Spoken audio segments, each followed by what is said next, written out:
Hello दोस्तों, स्वागत है आप सभी का पेपर एनालिसिस पॉइंट के ऊपर। और हम कर रहे थे आपकी द्वितीय श्रेणी परीक्षा के प्रथम प्रश्न पत्र यानी जीके के पेपरों का एनालिसिस। और उसमें कर रहे थे मैंने टेस्ट 10 का एनालिसिस जो आता है आपका 20 जुलाई 2025 को। मैंने टेस्ट 10 की बात करें तो इसकी अपनी एक क्लास कंप्लीट हो चुकी है, जिसका वीडियो अपनी प्लेलिस्ट में आपको मिल जाएगा। पहले क्लास की बात करें तो पहले क्लास में हमने कौन से टॉपिक को क्वेश्चन किए थे, 150 क्वेश्चन हमने कंप्लीट किए थे। वो किए थे अपनी, एक तो अपने अभिप्रेरणा क्वेश्चन थे आपके शैक्षिक मनोविज्ञान की बात करें तो अभिप्रेरणा क्वेश्चन थे, मोटिवेशन के क्वेश्चन थे। दूसरे थे आपके व्यक्तिगत विभिन्नताएं की क्वेश्चन थे आपकी। और तीसरा टॉपिक था आपका आत्मसंपर्ति। इन 3 टॉपिक के क्वेश्चन हमने 150 क्वेश्चन तक किया था हमने। और मोटिवेशन के अच्छे क्वेश्चन पढ़े थे हमने, व्यक्तिगत अभिप्रेरणा के भी अच्छे क्वेश्चन पढ़े थे हमने, और आत्मसंपर्ति के क्वेश्चन भी हमने देखे थे। बहुत ही अच्छे से एनालिसिस किया था, बहुत ही एग्जाम्पलों से समझते हुए, प्रत्येक ऑप्शन को समझते हुए, प्रत्येक क्वेश्चन की व्याख्या के साथ हमने आपको इस क्वेश्चनों को हमने समझाया। बात करते हैं आज की क्वेश्चनों की। आज ये अपनी 51 से 100 क्वेश्चन आज कंप्लीट हो जाएगा ये अपना, क्योंकि हम 2 वीडियो में अपना वीडियो कंप्लीट करते हैं, क्योंकि पूरा कंटेंट समझने की कोशिश करते हैं। और अपना पेपर भी जो सेकंड ग्रेड का है वो कितने घंटे का होता है आपका, 2 घंटे का होता है। तो 2 घंटे आपको इसीलिए दिए जाते हैं कि आप पूरे पेपर को समझ सकें और पूरे पेपर को अच्छे से एनालिसिस कर सकें और विश्लेषण करके अपना एग्जाम दे सके। ठीक है, तो थोड़ा टाइम का भी ध्यान रखें, ऐसे जल्दीबाजी में पेपर देके मत आया करो, टेस्ट भी पूरा टाइम लिया करो। ठीक है, जैसा कि आपको एग्जाम की एक रणनीति बनती है टेस्ट सीरीज के माध्यम से। तो बात करते हैं क्यों से 100 के आज क्वेश्चन क्या करेंगे। देखो, आपके 10 क्वेश्चन तो आपके इन्हीं टॉपिकों पर आधारित है, जो आपकी अभिप्रेरणा, व्यक्तिगत आत्म विभिन्नताएं और आत्मसंपर्ति की 10 या 5 क्वेश्चन होंगे। इसके अलावा फिर आपके क्वेश्चन किसके, आपकी भारतीय अर्थव्यवस्था की। और अर्थव्यवस्था की बात करूँ तो इसमें 2 टॉपिक दिए हुए हैं आपकी, कृषि क्षेत्र और सेवा क्षेत्र। कृषि क्षेत्र और कौन से आपका, सेवा क्षेत्र। तो सबसे बड़ी बात तो यह है कि सभी किस पर टिके हुए हैं, आपके आंकड़ों पर टिके हुए हैं। आंकड़ों पर टिके हुए हैं और सभी के लिए जटिल है, क्योंकि देखो एक शिक्षक पढ़ाता है वो पीपीटी मोड पर लेके आता है, तो उसके लिए पढ़ाना आसान है, क्योंकि आंखों के सामने सारे आंकड़े होते हैं। ठीक है, सीधी साफ सी बात यही होती है ना कि जो भी कोई टीचर हमें पढ़ाता है, यानी आर्थिक समीक्षा पढ़ाता है या अर्थव्यवस्था पढ़ाता है, तो वो पीपीटी मोड पर लेके आता है। पहले वाले गुरु गए जो बोर्ड पर पढ़ाते थे, आजकल वो ज़माना नहीं है, क्योंकि वो फट के आते थे। आजकल नहीं फट के आए तो भी उनकी पीपीटी मोड पर होगा और उनकी आंखों के सामने होगा। तो आंखों के सामने आंकड़े बताना बहुत आसान होता है और आंकड़े याद करना बहुत मुश्किल होता है। दोनों में दिन रात का अंतर है, जैसा कि आप सभी जानते हो। आप इस लेवल की तैयारी करते हो तो आप इन चीज़ों को मतभेद कर सकते हो या समझ सकते हो। आंकड़ों की बात करें तो इन चीज़ों में आपको देखो, मैं साफ से बात होता हूँ। जैसे लास्ट के मैंने 4 जो एग्ज़ाम देखी है अपनी, जो आपकी 22 वाली एग्ज़ाम संस्कृत विभाग वाली, और आपकी सामान्य विभाग वाली, और अभी 23 में एग्ज़ाम हुई थी संस्कृत विभाग वाली, उसके पेपरों की बात करें, जितने ग्रुपों में पेपर हुए उनकी बात करें, तो वहाँ पर देखो आपकी आर्थिक समीक्षा से क्वेश्चन पूछा गया है। आर्थिक समीक्षा से बहुत ही ईजी क्वेश्चन पूछा गया। देखो ऐसी बात होता है, जैसे अभी आपका संस्कृत विभाग का होता है आर्थिक समस्या, यानी अब बात करें तो 2024-25 वाली याद करनी है आपको। 2024-25 की आर्थिक समीक्षा आ चुकी है। ठीक है, तो आर्थिक समीक्षा से क्वेश्चन पूछा गया। इसके अलावा इनमें जो देखो आपका इनका कितना पूछा गया है कि आपकी जो सकल घरेलू उत्पादन में कितना योगदान है, इतना क्वेश्चन पूछा गया। शॉर्ट क्वेश्चन है कि इतना डीप क्वेश्चन नहीं पूछा गया, जैसा कि आपका प्रीवियस ईयर की एग्जाम की बात करें तो इनका योगदान जीवीएम में यानी सकल घरेलू उत्पादन में कितना कृषि का उत्पादन है, सेवा क्षेत्र का कितना है, और आपके उद्योग का कितना है। यानी एक आपका उद्योग का टॉपिक और है इसके अंदर, जो आपके अगले टेस्ट में आएगा, यानी मान्य 11 के अंदर आएगा। उद्योग कौन से में आएगा आपका, मान्य 11। ये 3 ही टॉपिक आपकी अर्थव्यवस्था के जो आपके आंकड़ों के अंदर उलझाया जाता है। ठीक है, इसके अलावा आपकी देखो इनमें एक क्वेश्चन पूछा गया आपका योजनाओं से। सबसे पहले ये पता होना चाहिए कि मैं यहाँ से क्वेश्चन कहाँ से पूछा गया। देखो टेस्ट सीरीज तो टॉपिक वाइज होती है, तब भी बनाए जाते हैं। और मैंने कुछ दोस्तों से सुना कि आपकी अर्थव्यवस्था काफ़ी टफ क्वेश्चन दिए कलाम ने, ऐसे कोई टफ क्वेश्चन नहीं है, वो आंकड़े हैं इसलिए आपको टफ लगे हैं। ठीक है, इसके अलावा आपका देखो यहाँ से योजनाओं का क्वेश्चन बना है आपका, योजनाएं। तो योजनाएं आपको पूरी याद होनी चाहिए, जैसे जितनी भी आपकी पीएम की योजना है, आपकी पीएम का नाम से। और दूसरी चीज़, ये योजना भी आपकी शॉर्ट में आएगी, ऐसा नहीं आएगा कि पूरा नाम आएगा हिंदी के अंदर, नहीं। आपका इंग्लिश शॉर्ट टर्म याद होनी चाहिए आपको। इंग्लिश शॉर्ट टर्म पहले याद कर लेना। इंग्लिश शॉर्ट टर्म यानी जितने भी योजनाएं आपकी केंद्र सरकार की, यानी भारत सरकार की जितनी भी योजनाएं हैं, उनको आप इंग्लिश के जो शॉर्ट टर्म है, जैसे आपकी PMKYC, जैसे ऐसे आप ऐसे आएगा आपका PMKYC। ठीक है, FYM, ऐसे छोटे छोटे आपके एटिक है आपके कॉन्सेप्ट, ये क्वेश्चन आपके पूछे जाएंगे। ठीक है, इसके अलावा इन योजनाओं की जो कार्यक्रम है, कार्यक्रम का एक क्वेश्चन आपका पूछा गया है। प्रीवियस ईयर की बात करूँ, एक योजना पर कार्यक्रम पूछा गया है। ऐसा नहीं कि सभी आंकड़े पूछे गए। ठीक है, कूट पूछा गया, एक कूट में पूछा गया जिसमें आपके कृषि से एक उठाया गया, जिसमें कृषि का कितना योगदान है, सेवा क्षेत्र का कितना योगदान है, यानी मोस्ट आपके जो आर्थिक समीक्षा का पहला पेज है ना, वहीं से आपका क्वेश्चन आया है। ठीक है। बाकी आंकड़े भी हैं, सभी पढ़ने तो आपको सभी, एक बार रीडिंग सभी की माननी है, लेकिन एक आपको ऐसा एक वो मिल जाता है आपका कि हमें प्रीवियस ईयर के क्वेश्चन देख लेते हैं तो ऐसा मिल जाता है कि हाँ यहाँ से क्वेश्चन बने हैं तो हम कर सकते हैं। सभी आंकड़े याद नहीं होंगे। देखो सीधी सी आपसी बात होती है ना कि सभी आंकड़े किसी को भी याद नहीं होती, ना टीचर को याद होते हैं ना आपको याद होते हैं। होंगे ये इतने।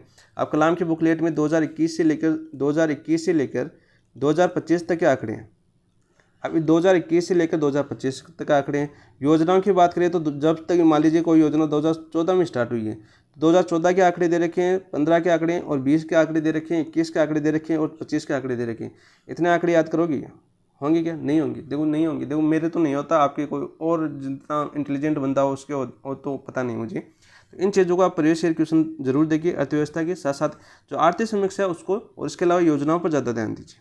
ठीक है, योजनाएं पूछेगा ज़्यादातर, और बाकी टफ आएगा तो किसी को नहीं आएगा क्वेश्चन, क्योंकि सबसे पहले इंपॉर्टेंट चीज़ यही होती है कि हमें पर्सन छोड़ना है या करना है, टाइम कितना ख़राब करे इस टॉपिक के अंदर। तो इन चीज़ों के लिए पहले आपको एक मना लेनी चाहिए। बाकी आप क्लास यूट्यूब पर बहुत से टीचर करवाते हैं जो पीपीटी मोड पर पढ़ाते हैं। और आंकड़े देखो, आंकड़े मैंने कल एक क्वेश्चन नहीं आया था आपका, कलाम मिला नहीं था कलाम बुकलेट में, तो एक मैंने क्लास देखा था यूट्यूब पर, उसने क्या किया, उस क्वेश्चन को ऐसे गोल डायरा कर दिया, ये आंकड़ा है, उसके पीछे क्या लिखा हुआ है, आगे क्या लिखा हुआ है, ये आंकड़ा क्यों आया, कितने देशों के अंदर आया, कोई मतलब नहीं। ठीक है, तो ऐसा नहीं। और क्वेश्चन भी टफ था कलाम का, तो इसलिए बता रहा हूँ कि ऐसे गोल डायरा करने से क्या होगा, समझाए तो सही। हाँ, इन क्षेत्रों के अंदर होगा। इस आंकड़े को याद करवाने के लिए इसके आसपास की चीज़ें आपको याद होनी चाहिए। क्षेत्र जैसे कृषि, उस देश का नाम याद होना चाहिए, राज्य का नाम याद होना चाहिए, ऐसी चीज़ें हमने देखनी होगी। और आज को आपके क्वेश्चन बहुत ही अच्छे क्वेश्चन है, और यहाँ से भी आपको क्वेश्चन देखने को मिल सकते हैं, क्योंकि कलाम के जितने भी क्वेश्चन है, जितने अच्छे लेवल के क्वेश्चन है, कोर्ट भी आपका अच्छा लेवल का क्वेश्चन है, हर चीज़ यानी हर चीज़ को यहाँ से कनेक्ट करने की कोशिश की गई है। तो सभी क्वेश्चन देखेंगे, और आप सभी देखना, वीडियो जरूर देखना पूरा, और पूरा देखने के बाद ही आपको पता चलेगा कि कितना अच्छा एनालिसिस किया या कितना अच्छे क्वेश्चन पूछे गए। ठीक है दोस्तों, तो शुरुआत करते हैं। देखो 51 नंबर क्वेश्चन से शुरुआत करने से पहले जिन दोस्तों ने अभी तक अपने चैनल को सब्सक्राइब नहीं किया है, तो सबसे पहले सब्सक्राइब कीजिए। वीडियो एनालिसिस अच्छा लगे तो कमेंट में बताइए कि कैसा लगा कैसा नहीं लगा, और वीडियो को लाइक कीजिए और अपने दोस्तों के साथ शेयर भी कीजिए, ताकि हम आगे के लिए वीडियो और भी अच्छे लेवल पर आपके लिए कंटेंट उपलब्ध करवा सकें। ठीक है दोस्तों, जितना अच्छा मोटिवेशन दोगे उतना अच्छा आपके लिए वर्क मिलेगा, उतना अच्छा आपको कंटेंट मिलेगा। ठीक है, हर किसी से मेहनत नहीं होती, पहले प्रिपरेशन करनी पड़ती है, पूरा देखना पड़ता है कि कौन सा क्वेश्चन कैसे है, असत्य है तो असत्य क्यों है, ये चीज़ भी मैं आपको बताता हूँ। हर क्वेश्चन में ये बताता हूँ कि ये असत्य है, असंगत है तो असंगत क्यों है। वैसे नहीं कि बाकी जैसे यूट्यूबर बताते हैं असंगत है तो इस पर टिक करके आगे वाला क्वेश्चन नेक्स्ट क्वेश्चन देखिए, उसके क्वेश्चन ऐसे नहीं होता है। देखो कंटेंट अच्छा होगा तो मैटर अच्छा होगा तभी देख, और कंटेंट ज़्यादा होता है तभी आपको ऐसा लगता है कि यार इतनी बोरिंग क्लास होती। लेकिन आपने देखा होगा जो आपका फर्स्ट ग्रेड के जो टॉपिक आपके टफ लग रहे थे आपको पेपर, मैं बताता हूँ, आप अपना कंटेंट देखना। फर्स्ट 23 जुलाई को पेपर हुआ था, उसमें यहाँ से 47 क्वेश्चन पढ़े अपने एनालिसिस से, 47 क्वेश्चन एनालिसिस से पढ़े हैं। इतना टाइम नहीं कि मैं आपको हर चीज़ का प्रूफ दूँ, लेकिन 47 क्वेश्चन आप देख सकते हो, प्रॉपर देख सकते हो। कलाम के पेपर उठा लेना, ग्रुप के अंदर आपके पेपर पड़े हुए, उन पेपरों को देखना और फिर देखना। और कलाम की बात करें, कंटेंट की बात करें, तो आपके 62 से 63 क्वेश्चन आपको जो सबसे टफ पेपर लग रहा था, 62 से 63 क्वेश्चन उस कंटेंट के अंदर से हैं। मैंने पूरा विश्लेषण किया, पूरे क्वेश्चन देखें। तो ऐसी बात नहीं होती है, एनालिसिस अच्छे से करोगे तो आपको क्वेश्चन भी देखने को मिलेगा। हो सकता है कि एक क्वेश्चन में यहाँ पर ऑप्शन हो, दूसरे क्वेश्चन का ऑप्शन तीसरे क्वेश्चन में, कोर्ट की बात करें तो ऐसे हो सकता है। एक क्वेश्चन को मैंने थोड़ा सा यहाँ पर समझाया, तीसरे क्वेश्चन में थोड़ा सा यहाँ पर समझाया, ऐसा हो सकता है। लेकिन क्वेश्चन आपके पूरे कंप्लीट आपको मिलेंगे लगभग। अब इतने क्वेश्चन मिलते हैं, इतने क्वेश्चन आप तैयार नहीं कर पाते, तो वो आप पर डिपेंड करता है। तो देखो आप 51 क्वेश्चन देखिए। पहले सबसे पहले तो पिछड़े बालकों के लिए शैक्षिक लब्धि की अवधारणा किसने दी। ये शैक्षिक लब्धि की अवधारणा किसने दी थी आपकी? बटन हॉल ने दी थी, सोनेल ने दी थी, या सिरिल बर्ट ने दी थी, या गार्ड ने दी थी। तो इसका आंसर क्या हो जाएगा आपका? सिरिल बर्ट ने। किसने दी थी आपकी? सिरिल बर्ट ने। ऑप्शन नंबर 3 आपका राइट आंसर हो जाएगा। ठीक है, बाकी बात करें, देखिए आपका बटन हॉल की बात करें, इन्होंने क्या किस पर काम किया था आपका? शैक्षिक अनुकूलन पर काम किया था। शैक्षिक अनुकूलन, शैक्षिक अनुकूलन पर काम किसने किया था? आपके बटन हॉल ने काम किया था। और इसके अलावा देखो आपका सोनेरल इंपॉर्टेंट आपका पूछा गया क्वेश्चन है। सोनेरल क्या पूछा गया था? जो आपकी जो पठन में कठिनाई होती है आपकी, जैसे कोई बालक है उसको पढ़ने में कठिनाई होती है, कठिनाइयों, और जिन बालकों की बौद्धिक मंदता होती है, उन पर काम किया था किसने? आपके सोनेरल ने। और ये क्वेश्चन आपका आया हुआ है रीट के अंदर। ठीक है, और बात करते हैं देखो आपका गार्डन आपकी समाजशास्त्री पहलू पर काम किया था। गार्डन ने किस पर किया था? आपका समाजशास्त्री पहलू पर। फर्स्ट ग्रेड में क्वेश्चन पूछा गया है ये आपकी। पहलुओं पर काम किया। ठीक है, तो इसका आंसर क्या हो जाएगा आपका? ऑप्शन नंबर 3 आपका राइट आंसर हो जाएगा। नेक्स्ट बात करते हैं क्वेश्चन नंबर 52 की।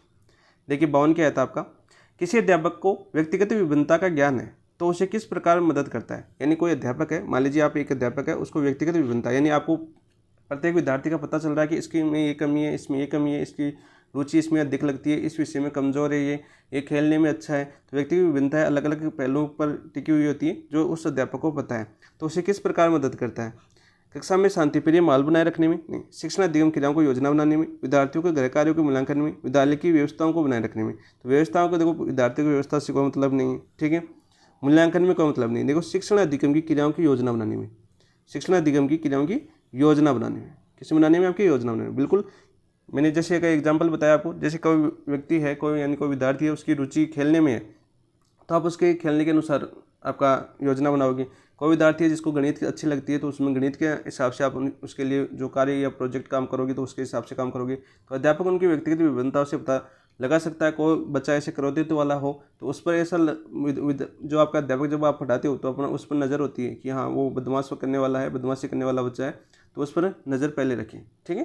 तो ऐसे आप जैसे आपने देखा होगा, जब आप भी प्राइवेट क्षेत्र में पढ़ाते हो या अभी जो गवर्नमेंट नीचे आपकी थर्ड ग्रेड वगैरह में हो, तो वहाँ पर देखो आपकी बात करें, आपने सभी विद्यार्थियों का एनालिसिस किया होगा, यानी सभी विद्यार्थियों पर एक अध्यापक की नज़र होनी चाहिए। जैसा कि आपको शिक्षा मनोविज्ञान कहते हैं कि अपनी आंखें बोर्ड की बजाय ज़्यादातर विद्यार्थियों के ऊपर होनी चाहिए, ठीक है। हमारा दिमाग बोर्ड पर होना चाहिए और नज़रें कहाँ पर होनी चाहिए? विद्यार्थियों के ऊपर होनी चाहिए। ऐसा आपका एक सिद्धांत है, उस सिद्धांत को आप पढ़ना कभी, बहुत इंटरेस्टिंग सिद्धांत है। ऑप्शन नंबर 2 आपका राइट आंसर हो जाएगा। नेक्स्ट बात करते हैं क्वेश्चन नंबर 53 की। किसी विशेष क्षेत्र में प्रतिभाशाली बालक की पहचान करने के लिए हमें सबसे अधिक मेहनत।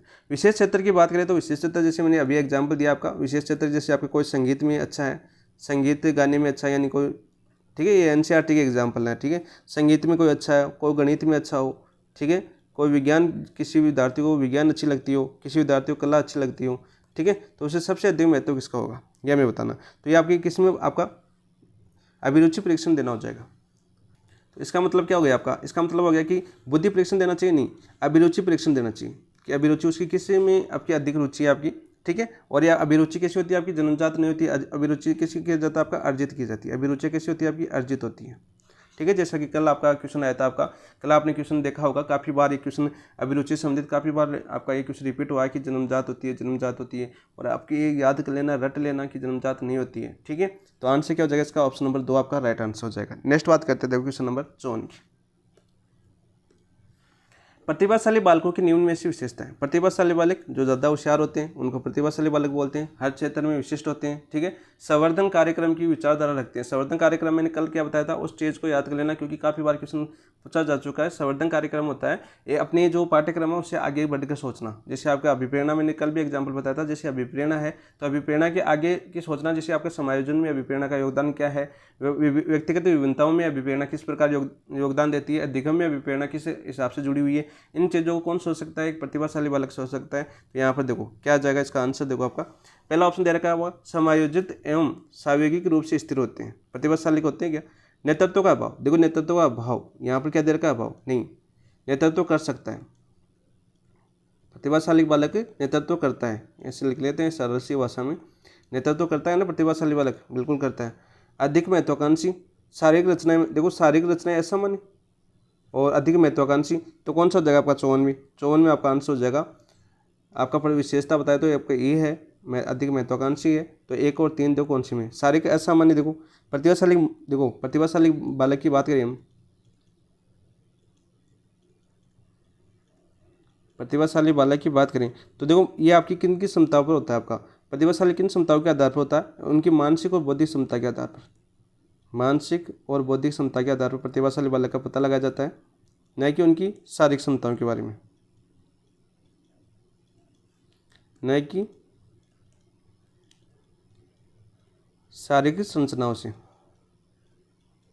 मान लीजिए कोई आपका पीडब्ल्यू कैंडिडेट है, पीडब्ल्यूडी, तो उनमें आपको ऐसा थोड़ी होता है, जैसे मान लीजिए उनमें कोई शारीरिक कमी है तो आपका इंटेलिजेंट नहीं हो सकता क्या? बहुत ज़्यादा इंटेलिजेंट हो सकता है, ऐसी बात नहीं है। वो अपनी कलाओं को, जैसे आपने वो एक देखा होगा खेल के अंदर, जैसे एक मतलब हाइट में कम है, वो भाला फेंकने का एक वीडियो देखा होगा, जब वो मोदी जी से मिले थे तो उन्होंने किस प्रकार से जीतने की बात की, उनकी हाइट कम है, यानी उनकी शारीरिक संरचना कम है, लेकिन उसकी प्रतिभाशाली कितनी अच्छी है। मैं तो आंसर उसकी रुचि कितनी अच्छी है कि उसने उसमें गोल्ड मेडल जीता था शायद, है ना। वो खेल आपको याद होगा, जैसे आप करंट पढ़ोगे तो उसमें आपको देखने को मिलेंगे उनके नाम। तो ऑप्शन नंबर 1 और 3 आपका राइट आंसर हो जाएगा, आपका ये भी आपका गलत हो जाएगा। ठीक है, 2 और 4 गलत है और 1 और 3 सही है। तो विशेषता कौन सी हो जाएगी आपकी, समायोजित एवं सावयविक रूप से स्थिर होते हैं और अधिक महत्वाकांक्षी होते हैं प्रतिभाशाली बालक, बिल्कुल right answer option number 3। Next है क्वेश्चन नंबर 55 की बात करता हूँ मैं। मानसिक रूप से पिछड़े बालकों के लिए निम्न में से कौन सी व्यू रचना कार्य करेगी। मानसिक रूप से पिछड़े बालकों के लिए निम्न से कौन सी व्यू रचना कार्य करेगी। तो बात करते हैं इसमें, देखो व्यू रचना यानी मूर्त रूप से बात कर रहा है, आपकी कार्य को मूर्त रूप से समझना। आंसर क्या हो जाएगा आपका, ऑप्शन नंबर 1 आपका राइट आंसर हो जाएगा।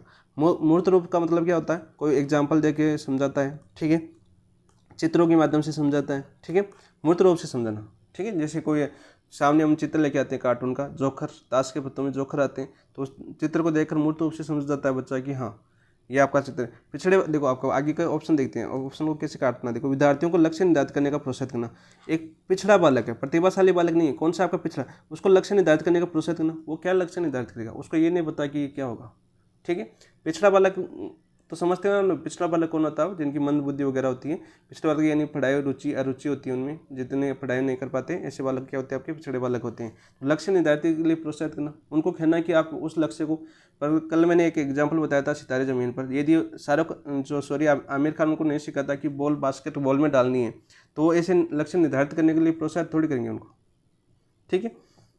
स्व अध्ययन के अवसर देना, पिछड़ा बालक स्व अध्ययन कर पाएगा, कभी नहीं कर पाएगा। स्व अध्ययन ने खुद को पढ़ना बिल्कुल नहीं कर पाएगा। सहायता के लिए बाहर के संसाधनों का प्राप्त करना, सहायता के लिए बाहर के संसाधनों को प्राप्त करना भी पॉसिबल नहीं है आपके पिछड़े बालकों के लिए। तो आंसर क्या हो जाएगा आपका, ऑप्शन नंबर 1। ऐसे ऑप्शन भी काट सकते हो आप, लैंग्वेज को समझा करो थोड़ी बहुत। नेक्स्ट देखो, बात करते हैं क्वेश्चन नंबर 56 की। ये आपके मनोविज्ञान के क्वेश्चन कंप्लीट हो चुके हैं। अब आपका बजट और आपकी एक क्वेश्चन और थे, आपके बजट और मई के जो रिवीजन टेस्ट है आपका, बजट 2025-26 और आपका मई का रिवीजन टेस्ट के क्वेश्चन है इसके अंदर, ठीक है। और एक चीज़ और बताऊँ, काफ़ी टेलीग्राम पर आपको माइनर टेस्ट 10 का सिलेबस डाल रखा है, आपने पेपर दिए होंगे, मुझे पता है कि काफ़ी टेलीग्राम पर जुड़े हो। माइनर टेस्ट का वो आपका पहले वाला डाल रखा है सिलेबस, ठीक है। इसका सिलेबस चेंज हो चुका था, ठीक है। और चेंज की बात करें तो हमने तो अपने ग्रुप में अपडेट किया था, बाकी पता नहीं उन ग्रुपों में क्या है। आज भी कल पेपर डाला था एक ग्रुप में, मैंने देखा था कि वो टेस्ट के जो ऊपर शेड्यूल डाल रहे थे वो पिछले वाले डाल रहे थे। कम से कम इन चीज़ों का ध्यान रखें ताकि बच्चा कन्फ्यूज ना हो दोस्त, क्योंकि वो इस शेड्यूल के अनुसार पढ़ेगा तो फिर उसको क्वेश्चन नहीं आएंगे, क्योंकि जून का करंट अफेयर वगैरह अब अगले टेस्ट में आएंगे -11 के अंदर। इन चीज़ों का आप ध्यान रखा करो, थोड़ा बहुत एक्टिव रहा करो भाई। यदि टेस्ट सीरीज के अनुसार पढ़ रहे हो तो इन चीज़ों का भी ध्यान रखा करो, क्योंकि फिर पढ़ने में प्रॉब्लम होती है थोड़ी बहुत। देखो, राज्य बजट 2025-26 के अंतर्गत थैलेसीमिया रोग से पीड़ित बच्चों के उपचार हेतु किस संस्थान के अधीन डेडिकेटेड थैलेसीमिया सेंटर स्थापित किए जाने की घोषणा है। कौन सा आपका डेडिकेटेड थैलेसीमिया सेंटर स्थापित किए जाने की घोषणा की गई है। Rajasthan institute of medical science से Jaipur, SMS medical college Jaipur, AIIMS Jodhpur, RNT medical college Udaipur. तो कहाँ पे स्थापित करने की घोषणा की गई है आपकी, तो ये घोषणा की गई है आपके ऑप्शन नंबर 1 आपका राइट आंसर हो जाएगा, Rajasthan institute of medical sciences Jaipur. Next बात करते थे क्वेश्चन नंबर 57। केंद्रीय पर्यावरण एवं जलवायु परिवर्तन मंत्रालय द्वारा किसकी अध्यक्षता में औरण संरक्षण समिति गठित की गई। कौन सी आपकी औरण संरक्षण समिति गठित की गई है। SR बलोच, जितेंद्र राम गोयल, M चंद्रशेखर और HG भानिया। तो किनकी अध्यक्षता में गठित की गई आपकी, जितेंद्र राम गोयल। ऑप्शन नंबर 2 आपका राइट आंसर हो जाएगा। नेक्स्ट बात करते थे क्वेश्चन नंबर 58 की। खेलो इंडिया बीच गेम्स, देखो सबसे पहले तो याद करना, Khelo India beach games, beach games आ रहा है नहीं बीच के ऊपर, इस मतलब बीच का मतलब द्वीप के अंदर, ठीक है। बीच के ऊपर ये खेल हुआ है, बाकी किसी राज्य के अंदर नहीं हुआ है। इस चीज़ को यहाँ से पकड़ना स्टार्ट कर देना। 2025 के संबंध में इन खेलों पर विचार कीजिए। इन खेलों का पहला संस्करण था, बिल्कुल राइट। और कहाँ पर हुआ था ये, दमन और दीप, दमन और दीप आ सकता है, और वह दादर नगर हवेली। आजकल दोनों द्वीपों को मिला दिया ना, दादर नागर हवेली, ये दोनों द्वीपों को मिला चुका है। पीछे मिला दिया था जब अपने 22 की एग्जाम हुई थी तब। इन खेलों में राजस्थान 6 पदक जीतकर तालिका में 19वें स्थान पर रहा, बिल्कुल राइट। कौन से स्थान पर रहा, 19वें स्थान पर 6 पदक जीते। इन 6 पदकों की बात करें तो राजस्थान कौन से स्थान पर रहा, 19वें स्थान पर रहा, जिनमें से एक रजत पदक था। और ये रजत किस में जीता था आपने, कबड्डी के अंदर। और इसके अलावा आपका 5 कांस्य, 5 कांस्य यानी स्वर्ण पदक नहीं जीता है इसके अंदर, ठीक है। बाकी ये बात कराऊँ तो ये आपका 2025 में कब होता है, आपका 19 से 24 मई, 19 से 24 मई के बीच होता है ये आपका ये खेल, आपका खेलो इंडिया बीच गेम्स। इन खेलों में राजस्थान 6 पदक जीतकर पदक तालिका 19 स्थान पर रहा, जिनमें एक तो रजत पदक जीता था और 5 कांस्य पदक जीते थे। ये भी आप याद कर लेना क्योंकि कूट की क्वेश्चन में आजकल आता है। वही बात करें 19 में, यहाँ पर शीर्ष राज्य कौन सा रहा, वैसे आपके राजस्थान का करंट अफेयर आता है, लेकिन मणिपुर शीर्ष पर आता, मणिपुर, ठीक है, थोड़ा सा याद कर लेना क्योंकि कूट के अंदर आपको पूछा जा सकता है कि खेल जैसे इससे संबंधित। इन खेलों में राजस्थान की पुरुष कबड्डी टीम ने उत्तर प्रदेश को हराकर रजत पदक, मैंने क्या बताया, एक रजत जीता था, वो किसमें जीता था, आपकी कबड्डी के अंदर। लेकिन देखो पूर्व उत्तर प्रदेश को नहीं हराया, किसको हराया, आपके हरियाणा को। हरियाणा ने क्या जीता आपके, और राजस्थान की पुरुष कबड्डी टीम ने उत्तर प्रदेश को हराकर, नहीं, हरियाणा से हार कर रजत जीता, क्योंकि हरियाणा ने क्या जीता, आपका गोल्ड, क्योंकि हरियाणा ने किसको हराया, आपकी राजस्थान ने। देखो एक कितना मतलब थोड़ा समझने की बात है, ये क्वेश्चन आएगा पक्का आ सकता है, समझने की बात थी। हरियाणा ने पराजित किया किसको, राजस्थान को। यह पूछा जाएगा कि जो आपका खेलो इंडिया बीच गेम्स में राजस्थान की पुरुष कबड्डी टीम किस राज्य से पराजित हुई, तो आपके हरियाणा से, ठीक है। इन चीज़ों का याद रखना, यहाँ पर जीती नहीं थी, ठीक है, हराया नहीं था, ठीक है, हारी थी, जीतती तो क्या मिलता आपका स्वर्ण पदक। तो यहाँ पर क्या हो जाएगा, ये गलत हो जाएगा आपका, 1 और 2 से ये तो आंसर क्या हो जाएगा आपका ऑप्शन नंबर 2। नेक्स्ट बात करते हैं क्वेश्चन नंबर 59 की। हाल ही में माउंट एवरेस्ट पर तिरंगा फहराने वाली पर्वतारोही गीता सामोता का संबंध किस पर है। काफ़ी बार रिपीट हो चुका है क्वेश्चन, काफ़ी बार रिपीट हो चुका है। जयपुर में है, सीकर में है, भरतपुर में है, बीकानेर की है, तो सीकर की है गीता सामोता। कहाँ की आपकी, सीकर की। माउंट एवरेस्ट की बात करें तो माउंट एवरेस्ट कहाँ पर आपकी, नेपाल के अंदर है, और नेपाल के अंदर इसको किस नाम से जाना जाता है, आपका सागर माथा के नाम से जाना जाता है। ऊंचाई की बात करें तो 8,848.86 मीटर है। काफ़ी बार आपके एग्जाम पूछी जा चुकी है। विश्व की सबसे ऊंची चोटी है, विश्व की सबसे ऊंची चोटी है। आपकी भारतीय भूगोल है, अच्छे से आपको समझाया जा चुका है। आपकी भारतीय भौतिक विशेषताएं आपको करवा दी गई है। वीडियो आपकी नाथ एप्लीकेशन के क्वेश्चन करवाए थे, वहाँ पर आपकी भौतिक विशेषताएं बहुत ही शानदार तरीके से करवाया गया है और अच्छे से आपको बताया गया है, ठीक है। सागर माता के नाम से नेपाल में जाना जाता है। तो ये आपकी गीता सामोता कहाँ की थी, आपकी सीकर की। ऑप्शन नंबर 2 आपका राइट आंसर हो जाएगा। नेक्स्ट क्वेश्चन नंबर बात करते हैं 60। राज्य बजट 2025-26 के अंतर्गत प्रस्तावित संस्थानों के संबंध में निम्नलिखित में से असंगत युग्म की पहचान कीजिए। असंगत युग्म की हमें पहचान करनी है। तो संस्थान है पेट्रो कैंपस, आपका MBM विश्वविद्यालय कहाँ पर, आपका जोधपुर, बिल्कुल राइट, प्रस्तावित है। Centre of excellence for mines and minerals, Jaipur, बिल्कुल राइट, प्रस्तावित है, और 2 से 3 एग्जाम में रिपीट हो चुका है। यानी अभी जून तक बात करें, जून तक की बात करें तो 3 बार रिपीट हो चुका है, 3 बार रिपीट हो चुका है question. Institute of mines Udaipur, बिल्कुल right. Vishwakarma skill institute Dungarpur नहीं है, कहाँ पर आपकी, कोटा के अंदर। कहाँ पर आपकी, कोटा के अंदर। तो आंसर क्या हो जाएगा असंगत, आपका ऑप्शन नंबर 4 आपका असंगत आंसर हो जाएगा। नेक्स्ट बात करते हैं, देखो क्वेश्चन नंबर 61 की बात करूँ मैं। निम्नलिखित कथनों पर विचार कीजिए। देखो राज्य बजट 2025-26 के अंतर्गत ट्रक, बस ड्राइवर, कारीगरों, नाई, बढ़ई, दर्जी आदि की आंखें जांच कर सस्मे उपलब्ध करवाने हेतु मां नेत्र वाउचर योजना की घोषणा की गई। बिल्कुल राइट। कौन सी योजना की घोषणा की गई, आपकी मां नेत्र वाउचर योजना की घोषणा की गई। मां नेत्र वाउचर योजना हेतु राज्य बजट 2025-26 के अंतर्गत 100 करोड़ रुपये का प्रावधान किया गया। नहीं, 100 करोड़ रुपये का प्रावधान नहीं किया गया। कितने करोड़ रुपये का, आपका 75 करोड़ रुपये का। कितने का प्रावधान किया गया, आपके 75 करोड़ का। यानी दूसरा गलत हो जाएगा आपका। उपरोक्त में से कौन सा कथन सत्य है, तो केवल एक सत्य है, तो ऑप्शन नंबर 1 आपका राइट आंसर हो जाएगा। 61 का आंसर क्या हो जाएगा आपका, ऑप्शन नंबर 1 राइट आंसर हो जाएगा। नेक्स्ट है क्वेश्चन नंबर 62। राज्य बजट 2025-26 निम्नलिखित युग्मों पर विचार कीजिए। बहुत ही इंपॉर्टेंट क्वेश्चन है, बहुत ही इंपॉर्टेंट है, वेरी वेरी इंपॉर्टेंट क्वेश्चन है। क्यों इंपॉर्टेंट है, तो क्योंकि अभी आपको क्वेश्चन पूछे जा चुके हैं। तेजाजी महाराज सुरसुरा अजमेर में आपका स्थल है, बिल्कुल राइट, सम्मिलित है। हड़बूजी महाराज ये पंच, आपके पंच ऊपर देखिए बात करें, तेजाजी आपके पंच पेरों में शामिल नहीं है, ठीक है। ये क्वेश्चन काफ़ी बार रिपीट होता था, पहले के एग्जाम देखोगे तो ये क्वेश्चन आता था कि आपके तेजाजी कौन से लोक देवता आपके पंच पेरों में शामिल नहीं है, तो तेजाजी। काफ़ी बार रिपीट हुआ है, बहुत बार रिपीट हुआ है, इतनी बार रिपीट हुआ है कि कोचिंग वालों ने इतने मोस्ट इंपॉर्टेंट बना दिया इसको लेकिन हाँ ठीक है, थोड़े प्रयोग से क्वेश्चनों पर ध्यान दिया करो भाई। हड़बूजी महाराज आपकी पंच देवता है, पंचपीर में शामिल है आपकी। बुडेल खींवसर में, बिल्कुल राइट, पैनोरमा बनाया जा रहा है आपका। गोगादेव जी राठौड़ शेखला जोधपुर, बिल्कुल राइट, गोगादेव जी राठौड़ का शेखला जो जोधपुर है यहाँ पर पैनोरमा बनाया जा रहा है। संत सदाराम जी महाराज घोड़ा जैसलमेर, बिल्कुल राइट। ये आपके फर्स्ट ग्रेड 2023 में 23 जुलाई को फर्स्ट ग्रेड में क्वेश्चन आया था आपका। 23 जुलाई 2025 को संत सदाराम जी महाराज कुंडला जैसलमेर में पैनोरमा बनाया जा रहा है। अभी आपकी न्यूनतम एग्जाम की बात करें तो ये क्वेश्चन आपको देखा गया था। उपरोक्त में सही हुक्म, तो चारों सही हुक्म है, तो ऑप्शन नंबर 4 आपका राइट आंसर हो जाएगा। ठीक है, ये क्वेश्चन आपका हड़भुजी महाराज वाला आ चुका है आरपीसी प्रो के अंदर। ठीक है, बाकी देख लो, ये आप आ चुका है आपका संत सदाराम जी महाराज आपकी फर्स्ट ग्रेड के अंदर 23 जुलाई को फर्स्ट ग्रेड में आया था। बच्चे दोनों को और देख लेना। ठीक है, अब आपको देखने को मिल सकता है सेकंड ग्रेड के अंदर, तो अच्छे से याद कर लेना इस चीज़ों को। नेक्स्ट बात करते हैं क्वेश्चन नंबर 63, कृषक साथी उपहार योजना। कृषक साथी उपहार योजना की बात करें तो ये आपकी कब आई थी योजना? 12 मई को। कब आई थी आपकी? 12 मई को। और एक लॉटरी निकाली गई थी। ठीक है, लॉटरी के माध्यम से इसकी शुरुआत की गई थी।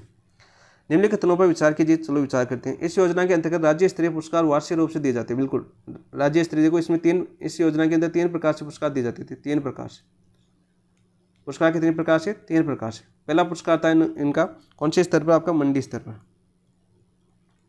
दूसरा पुरस्कार कौन से था आपका? खंड स्तर पर, खंड स्तर पर। और तीसरा पुरस्कार कौन सा था आपका? जो आपका राज्य स्तरीय पुरस्कार। बात करें तो ये दोनों पुरस्कार आपके 6 माह पर, प्रत्येक 6 माह पर, यानी 6 माह पर ये पुरस्कार दिया जाता है। खंड स्तर पर भी कितने माह पर दिया जाता है? 6 माह पर। लेकिन राज्य स्तर पर कितने माह पर दिया जाता है? आपका वार्षिक, यानी 12 माह के ऊपर ये पुरस्कार दिया जाता है। ठीक है, और इस राज्य स्तर पर बात करें तो जो फर्स्ट स्थान पर आता है उसको जो 2.5 लाख रुपये दिए जाते हैं, 2.5 लाख। सेकंड पर आता है उसको 1.5 लाख, और थर्ड पर आता है उसको कितने दिए जाते हैं? आपके 1 लाख। ये भी याद कर लेना यदि कोर्ट में क्वेश्चन आ जाए तो। इस योजना के अंतर्गत 2025 में राज्य स्तरीय प्रथम पुरस्कार कृषि उपज मंडी हनुमानगढ़ के किसान गोलू, तो गोलू, और यहाँ पर कृषि मंडी उपज हनुमानगढ़ दे रखे हैं। यहाँ पर इसके थे आपके यहाँ के दूसरे स्थान प्राप्त किया था। कौन थे आपके? यहाँ पर थे ओम प्रकाश थे, जो जिसने कौन सा स्थान था आपका? दूसरा, यानी दूसरा स्थान प्राप्त किया था। हनुमानगढ़ के गोलू थे जिन्होंने प्रथम स्थान पुरस्कार प्राप्त किया था। और गोलू किस मंडी से थे? आपके कोटा कृषि मंडी से, कोटा कृषि मंडी। तो गलत कौन सा हो जाएगा आपका? दूसरा गलत हो जाएगा। इस योजना के अंतर्गत मंडी समिति द्वारा कृषक को दी गई राशि का पुनर्भरण राजस्थान राज्य कृषि विपणन बोर्ड द्वारा किया जाएगा। बिल्कुल राइट। राजस्थान राज्य कृषि विपणन बोर्ड की स्थापना 1945 कब हुई थी? 1976 में। कब हुई थी आपकी? 1976 में। ठीक है, राजस्थान राज्य कृषि विपणन बोर्ड की स्थापना कब हुई थी? 1974 में। और सेकंड ग्रेड में पूछा गया क्वेश्चन है, सेकंड ग्रेड में आपके पूछा गया क्वेश्चन है 1974 वाला। ठीक है, आजकल देखो ऐसे क्वेश्चन नहीं आते हैं, आजकल कोर्ट वाले क्वेश्चन आते हैं। उपरोक्त में सत्य कथन कौन सा है? तो 1 और 3 सत्य, तो ऑप्शन नंबर 3 आपका राइट आंसर हो जाएगा। कौन सा हो जाएगा आपका? ऑप्शन नंबर 3 आपका राइट आंसर हो जाएगा। नेक्स्ट बात करते थे क्वेश्चन नंबर 64 की। 19 मई 2025 को लोकसभा अध्यक्ष ओम बिरला, अब देखो लोकसभा अध्यक्ष कौन है? आपके ओम बिरला। और आपकी बात बताऊं तो कल आपके जगदीश धनखड़ ने भी आपका वो दे दिया इस्तीफा। ठीक है, उपराष्ट्रपति, तीसरे से राष्ट्रपति बन चुके हैं। यहाँ पर देखो करंट की बात करें, वैसे आपके तो नहीं आएगा, लेकिन तीसरे की बात करें, आपके तीसरे उपराष्ट्रपति बन चुके हैं। आगे के एग्जाम में आ सकता है आपका, जिन्होंने आपके कार्यकाल से पहले इस्तीफा दिया है, कार्यकाल से पहले इस्तीफा।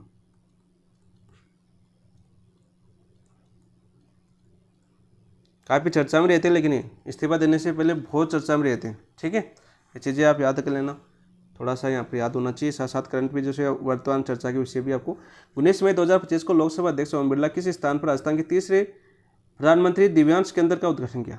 प्रधानमंत्री दिव्यांश केंद्र का उद्घाटन किया। एसएमएस अस्पताल जयपुर नहीं। देखो सबसे पहले तो इनका ये याद होना चाहिए कि जो निर्वाचन क्षेत्र कौन सा आपका? कोटा बूंदी। कौन सा आपका? कोटा वाला। ठीक है, कोटा क्षेत्र है, कोटा बूंदी वाला क्षेत्र है निर्वाचन क्षेत्र, लोकसभा क्षेत्र। तो कोटा में करेंगे, सीधी सी बात है। तो MBS अस्पताल कोटा के अंदर किया गया, ऑप्शन नंबर 2। ठीक है, तो इसका आंसर कितना हो जाएगा? 64 का, ऑप्शन नंबर 2। नेक्स्ट बात करते हैं क्वेश्चन नंबर 65। 12 जिले के निम्नलिखित में से किस ग्राम में 765 kV GSS हेतु राजस्थान राज्य विद्युत प्रसारण निगम लिमिटेड को भूमि आवंटित की गई? सोरसेन, दोथी, दारा या सरकन्या। तो कहाँ पर की गई आपकी? आपका आंसर हो जाएगा ऑप्शन नंबर 1 सोरसेन।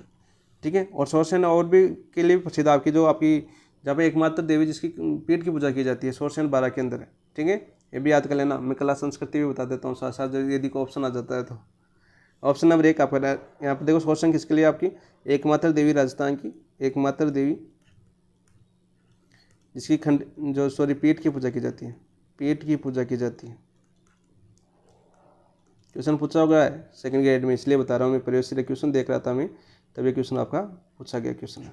ठीक है, तो ऑप्शन नंबर 1 आपका राइट आंसर हो जाएगा 65 का। नेक्स्ट बात करते हैं क्वेश्चन नंबर 66 की। भारत के कृषि क्षेत्र, ये देखो आपकी अर्थव्यवस्था क्वेश्चन आ गए, अब इनको समझना आराम से। भारत के कृषि क्षेत्र में संबंधित निम्नलिखित कथनों पर विचार कीजिए। कृषि क्षेत्र के GVA का भारत के कुल GDP में लगभग 16% योगदान है, बिल्कुल राइट। कुल GDP में कितना योगदान है? 16%, बिल्कुल राइट। लगभग 56.1% आबादी को कृषि क्षेत्र आजीविका सहायता प्रदान करता नहीं। 56.1% आबादी को कृषि क्षेत्र आजीविका सहायता प्रदान नहीं करता। कितने प्रतिशत को करता है ये आपका?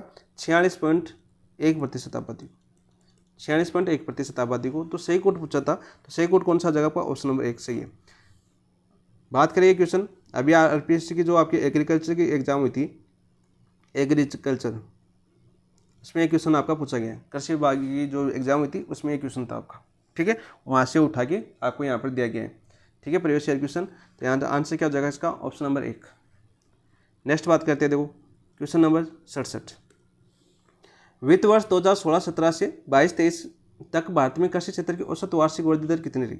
औसत वार्षिक वृद्धि दर कितनी रही ये हमें बताना है। तो 3.5%, 4.9%, 5%, 5.8%। ऑप्शन नंबर 3 आपका राइट आंसर हो जाएगा। अभी इससे संबंधित एक क्वेश्चन पूछा गया था कि वित्त वर्ष 2025 में 2025 की दूसरी तिमाही में कृषि क्षेत्र वृद्धि दर कितनी रही? वो रही आपकी 3.5%। कितनी रही आपकी? 3.5%। एग्जाम की बात करूं तो आपके RPSC AO एग्रीकल्चर ऑफिसर, ये क्वेश्चन अभी आपका 2025 यानी जो आपकी मई के अंदर एग्जाम हुई थी उसमें एक क्वेश्चन आपका पूछा गया है, ठीक है। कब हुई थी आपकी एग्जाम? मई के अंदर, उसमें एक क्वेश्चन आपका आया हुआ है, ठीक है। जो आपका ये 3.5 दे रखा है ना, तो ये क्वेश्चन आपका पूछा गया क्वेश्चन है। तो अब आगे कहाँ से पूछ सकता है? यहाँ से पूछ सकता है, ठीक है। एक कदम आगे की सोचा गया इसमें कलाम के द्वारा। तो आंसर क्या हो जाएगा आपका? Option number 3। नेक्स्ट बात करते हैं क्वेश्चन नंबर 68। भारत के सेवा निर्यात के संदर्भ में असत्य कथन की पहचान कीजिए। असत्य कथन की पहचान करनी है हमें 68 के अंदर, ठीक है। वित्त वर्ष 2014 से वित्त वर्ष 2023 के दौरान स्थिर मूल्यों पर सेवाओं का निर्यात 15% दर से बढ़ा नहीं, ये आपका पहला गलत हो जाएगा। कितने प्रतिशत दर से बढ़ा सर? तो वो बढ़ा आपका 11%। कितने प्रतिशत दर से? 11% दर से बढ़ा है, तो पहला आपका गलत हो जाएगा। असत्य कथन की बात की थी तो ऑप्शन नंबर 1 आपका राइट आंसर हो जाएगा। बात करते हैं बाकी ऑप्शनों की। वित्त वर्ष 2025 में अप्रैल सितंबर में सेवा निर्यात वृद्धि दर मामले में भारत शीर्ष 5 प्रमुख देशों में रहा है। कौन से देशों में रहा है? आपके शीर्ष 5 प्रमुख देशों में रहा है, ठीक है। वित्त वर्ष 2025 अप्रैल नवंबर में भारत सेवा क्षेत्र की वृद्धि दर 12.8% रही। इंपॉर्टेंट लाइन है, याद कर लेना, इंपॉर्टेंट लाइन आपकी। वित्त वर्ष 2025 जो अप्रैल से नवंबर में भारत की सेवा क्षेत्र की वृद्धि दर 12.8% रही। भारत का वैश्विक क्षेत्र जो आपका वैश्विक सेवा निर्यात का 7वां स्थान रहा, ये भी आपका बिल्कुल राइट है, इंपॉर्टेंट है। सीधे से पूछा जाएगा, आपका लाइन आएगी आपकी और ये आंकड़े दिए जाएंगे आपकी, ये आंकड़े दिए जाएंगे, छोटे छोटे अंतर दिए जाएंगे, 12.7, 12.6, 12.8, 12.9 और इनमें से ये आंकड़ा पूछा जाएगा आपको। तो यहाँ पर देखो इंपॉर्टेंट क्वेश्चन आपका, वित्त वर्ष 2025 में भारत की सेवा क्षेत्र की वृद्धि दर कितनी थी? तो ऑप्शन नंबर 1 तो इसका आंसर हो जाएगा। बाकी इस क्वेश्चन को अच्छे से समझना, ये तीनों चारों लाइन आपको याद होनी चाहिए, चारों लाइन आपको याद होनी चाहिए, अच्छे से रट लेना इसको, ठीक है। कोट आएगा तो इनमें से आएगा, इसके अलावा कोट नहीं आएगा यहाँ से, इस टॉपिक से, इस क्वेश्चन से, यानी ये जो आपकी लाइन है यहाँ से क्वेश्चन बनेगा तो ये 500 लाइन आ सकती है, इनके अलावा क्वेश्चन नहीं आएगा। नेक्स्ट को बात करते हैं क्वेश्चन नंबर 69। निम्नलिखित कथनों पर विचार कीजिए। भारत का कुल वैश्विक अनाज उत्पादन में 11.6% योगदान रहा। 11.6% योगदान रहा, बिल्कुल राइट। कितना प्रतिशत रहा? देखो अनाज उत्पादन में 11.6% योगदान रहा। ये आपका प्रीवियस ईयर क्वेश्चन है, आपका RPSC ने अभी पूछा था आपके, जो आपकी जनवरी से जून के बीच एग्जाम हुई है ना, यहाँ से क्वेश्चन दिया आपके कलाम ने इसमें नवीनतम पैटर्न के आधार पर, बिल्कुल राइट। वर्ष 2023-24 में भारत में खाद्यान्न उत्पादन 332.27 मिलियन टन सर्वकालिक उच्च स्तर पर पहुंच गया, बिल्कुल राइट। ये आपका क्वेश्चन सीधा आ चुका है, यही मात्र एक लाइन ये आई थी आपकी, ऑप्शन इसके अलावा ऑप्शन आए थे। ये क्वेश्चन पूछा जा चुका है आपका। पिछले एक दशक में कृषि आय में 5.23% की सालाना वृद्धि दर्ज की गई, बिल्कुल राइट, ठीक है। देखो ये क्वेश्चन पूरा पूछा जा चुका है, इसके अलावा ये आपका बीच वाला क्वेश्चन आपका आ चुका है, यानी 2 क्वेश्चन आपके यहाँ से पूछे जा चुके हैं आपकी। सही कथन की बात करें तो तीनों सही है, तो ऑप्शन नंबर 4 आपका राइट आंसर हो जाएगा, ठीक है। नेक्स्ट बात करो क्वेश्चन नंबर 70। भारत के सेवा क्षेत्र में FDI अंतर्वाह के संबंध में निम्नलिखित कथनों पर विचार कीजिए। FDI की बात कर रहा है, वित्त वर्ष 2025 में सेवा क्षेत्र में 5.7 मिलियन अमेरिकी डॉलर का अंतर्वाह रहा। बिल्कुल राइट। कितना रहा आपका? 5.7 बिलियन अंतर्वाह रहा। बिल्कुल राइट। वित्त वर्ष 2025 में बीमा सेवाओं में सबसे अधिक 62% का अंतर्वाह रहा। कितना आपका? 62%। बिल्कुल राइट। ये तो आपका मेरे के तो एक सबसे अधिक तो किसका रहा? आपका बीमा में। दूसरे स्थान की बात करें, दूसरे स्थान पर कौन सा रहा आपका? दूसरे स्थान की बात करें तो वो रहा आपका वित्त क्षेत्र। वित्त क्षेत्र। और कितना प्रतिशत? 18%। कितना प्रतिशत? 18% अंतर्वाह हुआ वित्त क्षेत्र में। देखो ये भी आप याद कर लेना भाई। सही कथन का चयन कीजिए, तो दोनों कथन सही है तो ऑप्शन नंबर 3 आपका राइट आंसर हो जाएगा। नेक्स्ट बात करते हैं देखो क्वेश्चन नंबर 71 की। निम्नलिखित में से किस राज्य में महिला एवं पुरुष स्वयं सहायता समूह द्वारा बागवानी कृषि हेतु समूह पट्टे की अभिनव व्यवस्था की गई है? केरल, तेलंगाना, कर्नाटक या तमिलनाडु? तो कौन सा हो जाएगा आपका? केरल। ऑप्शन नंबर 1 आपका राइट आंसर हो जाएगा। और रिपीट आपका आरपीसी ने इस क्वेश्चन को पूछ लिया है। ठीक है, लगभग प्रीवियस ईयर के क्वेश्चन दिए गए हैं आप आज की टेस्ट के अंदर। ये भी चीज़ आप दिमाग में रखना क्योंकि प्रीवियस ईयर के क्वेश्चन दिए गए। ठीक है, देखना पक्का है क्वेश्चनों को। तो समूह पट्टे की अभिनव व्यवस्था की गई कहाँ पर? आपके केरल के अंदर। नेक्स्ट बात करते हैं क्वेश्चन नंबर 72। भारत के निविल बोए गए बाग के लगभग कितने प्रतिशत भाग पर सिंचाई की सुविधा उपलब्ध है? कितने प्रतिशत भाग पर सिंचाई की सुविधा उपलब्ध है? 45%, 55%, 61% या 49%? तो बेहतर का आंसर हो जाएगा आपका 55%। कितने प्रतिशत भाग पर सिंचाई की सुविधा उपलब्ध है? आपके 55% भाग पर सुविधा उपलब्ध है। ऑप्शन नंबर 2 आपका राइट आंसर हो जाएगा। नेक्स्ट बात करते हैं क्वेश्चन नंबर 73 की। NABARD climate change and risk management in India agriculture 2022 के आकलन के अनुसार भारत में सूखे की संभावना कितने प्रतिशत रही? ये आपके एग्रीकल्चर में पूछा था मैंने अभी, बताना एग्रीकल्चर ऑफिसर की एग्जाम हुई है, यहाँ पर एक क्वेश्चन आया हुआ है। तो 35%, 45%, 30% या 20%? तो 73 में आपका आंसर क्या हो जाएगा? आपका 35%। मैंने कहा था आपको पीछे के एग्जाम जब एग्रीकल्चर ऑफिसर के पहले भी आपके क्वेश्चन आए हुए हैं, पीछे के जो वहाँ पर हुए वो भी मैंने करवा दिए आपको साथ साथ। पीछे के टेस्ट में आप कर सकते हो क्योंकि यहाँ से जो आपकी कृषि के क्षेत्र, जो आपके राजस्थान की कृषि का चैप्टर होता है, आपका टेस्ट होता है, उसमें आपको मैंने अच्छे से करवाया। ठीक है, ये क्वेश्चन वहाँ से पूछे गए क्वेश्चन थे और वहाँ पर मैंने आराम से बताया उनको कि ये क्वेश्चन इस तरफ से पूछा गया, इस हिसाब से बताया गया। तो आप पीछे जो राजस्थान का जो कृषि का उद्योग का जो चैप्टर था यानी जो टॉपिक था वो कौन से टेस्ट में था पीछे देखना से 7-8 में था लगभग, 7 में 6 में था लगभग। तो वहाँ के उस टेस्ट को जरूर देख लेना, अच्छे से एनालिसिस करवाया गया। नेक्स्ट बात करते हैं देखो क्वेश्चन नंबर 74 की। 74 नंबर क्वेश्चन देखते हैं। 74 नंबर क्वेश्चन क्या आता है आपका? देखो, भारत में सिंचाई की स्थिति के संबंध में निम्नलिखित में से कौन सा या कौन से कथन सही है? कौन सा या कौन से कथन सही है ये पूछा गया है आपका। देखो, 2015-16 से 2020-21 के बीच सिंचाई सघनता बढ़कर 144.2%। देखो 2015-16 में कितनी थी आपकी? 144.2% थी। ठीक है, दोनों आंकड़े याद करना। और 2020-21 में कितनी हो चुकी है आपकी? 154.5%। ठीक है, यानी कितनी बढ़ी आपकी? 154.5% बढ़ चुकी है, बढ़ चुकी है। तो यहाँ से क्या पूछा है यहाँ पर? देखो 2015-16 से 2020-21 के बीच सिंचाई सघनता बढ़कर कितनी हो गई आपकी? 154.5। तो ये तो गलत हो जाएगा क्योंकि 144.2 दे रखा था। पंजाब सर्वाधिक सिंचाई कवरेज 98% प्रदर्शित करता है क्या? बिल्कुल करता है। झारखंड व असम का सिंचाई कवरेज 20% से कम है। बिल्कुल राइट। तो आंसर क्या हो जाएगा आपका? बी और सी, ऑप्शन नंबर 4 आपका राइट आंसर हो जाएगा। नेक्स्ट बात करते हैं क्वेश्चन नंबर 75 की। देखो, भारत के सेवा क्षेत्र के संबंध में निम्नलिखित में से कथनों पर विचार कीजिए। वित्त वर्ष 2025 में भारत के कुल GVA में सेवा क्षेत्र का योगदान 55.3% रहा। कितना प्रतिशत रहा आपका? 55.3% रहा। बहुत ही इंपॉर्टेंट क्वेश्चन है। बिल्कुल राइट। वर्ष 2021 को छोड़कर पिछले एक दशक में सेवा क्षेत्र की वृद्धि दर 6% से अधिक रही। बिल्कुल राइट। कितने प्रतिशत अधिक रही आपकी? 6% से अधिक रही। वर्ष 2023 से 2025 तक सेवाओं की औसत वृद्धि दर 8.3% हो गई। कितनी हो गई आपकी? 8.3% हो गई। बिल्कुल राइट। भारतीय सेवा क्षेत्र देश का लगभग 30% कार्यबल को रोजगार प्रदान करता है। कितना आपका? 30% कार्यबल को रोजगार प्रदान करता है। बिल्कुल राइट। सही विकल्प का चयन कीजिए। ABCD सही है आपका। ऑप्शन नंबर 4 आपका राइट आंसर हो जाएगा। कौन सा हो जाएगा आपका? ऑप्शन नंबर 4 आपका राइट आंसर हो जाएगा। नेक्स्ट बात करते हैं और सभी लाइनें आप याद कर लेना, इंपॉर्टेंट लाइनें सभी। नेक्स्ट बात करते हैं क्वेश्चन नंबर 76 की। देखो, जैविक खेती को बढ़ावा देने के लिए पूर्वोत्तर क्षेत्र के लिए जैविक मूल्य श्रृंखला विकास मिशन, और इसके लिए देखो ये तो जैविक जो मूल्य श्रृंखला विकास मिशन आगे आपको एग्जाम में ये देखने को मिलेगा। ठीक है, शॉर्ट नाम भी मिल सकता है कि जैविक खेती को बढ़ावा देने के लिए पूर्वोत्तर क्षेत्र में कौन सा मिशन प्रारंभ किया गया है, तो आपको ये नाम देखने को मिलेगा इंग्लिश में, MOVCDNER। ठीक है, 2018 में, 2012 में, 2015 में, 2020 में। तो कब प्रारंभ किया गया आपका? 2015 के अंदर। जैविक खेती की बात करें तो देखो क्वेश्चन प्रीवियस ईयर की कौन कौन से पूछे जा चुके हैं यहाँ पर प्रीवियस ईयर में क्वेश्चन पूछे जा चुके हैं कि भारतीय कितने किसान ऐसे हैं जो जैविक खेती कर रहे हैं। तो भारत के 44.3 लाख किसान हैं, वो कैसे आपके जैविक किसान हैं। ये क्वेश्चन आपका पूछा जा चुका है। ठीक है, इसके अलावा आपका क्वेश्चन क्या पूछा जा चुका है 2022-23 में 68.5 लाख हेक्टेयर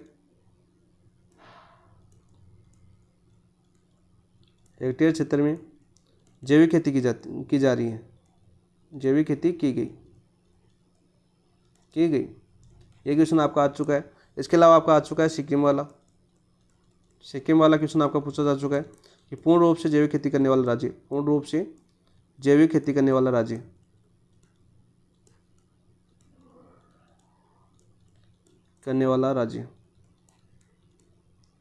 कौन है आपका? सिक्किम। ये तीनों क्वेश्चन आपके प्रीवियस ईयर में पूछे जा चुके हैं। ठीक है, प्रीवियस ईयर क्वेश्चन भी आपको देखना बहुत जरूरी है। आंसर हो जाएगा इसका ऑप्शन नंबर 3। नेक्स्ट बात करते हैं क्वेश्चन नंबर 77 की। 77 क्या था आपका? देखिए, नेगी एवं रामास्वामी की रिपोर्ट में भारतीय कृषि क्षेत्र में लोअर टेल डिपेंडेंस की सांख्यिकीय घटना जिनके बीच संबंधों को लेकर बताई गई है।